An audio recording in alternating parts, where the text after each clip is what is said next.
I'm over here first on my layers. Remember, if you can't find your layers, you just go to Window, Layers, and there it is. Click on the blob, unlock it, lock everything else. Okay?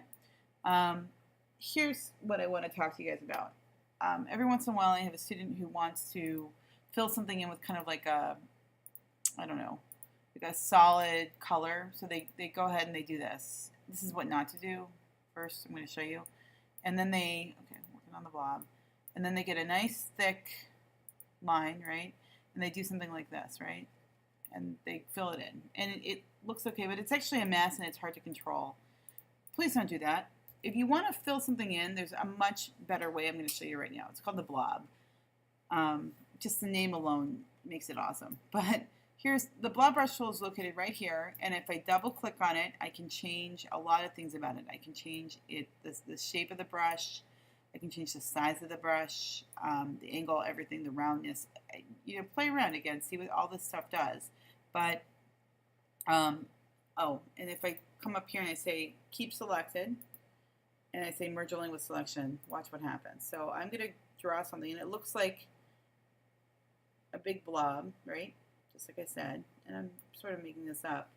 But you can see that if I come back again and I draw something else next to it, it just adds it to it. It makes it one big shape. So if I double click and let's say I want my fidelity to be down to 0.5. So what I draw is what I see. I'm going to get a bigger brush size and draw some more stuff.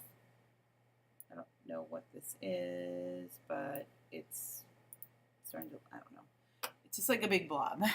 But you can get the idea. I mean, some people I know can draw really well and they use this and make some amazing things with it. Just be aware that I have it set to keep selected. So if I say merge only with select, so I'm going to unclick keep selected. I'm going to deselect, and then I'm going to come back in with the blob brush. So this is not selected. If I draw over here, watch what happens. I get a completely different shape.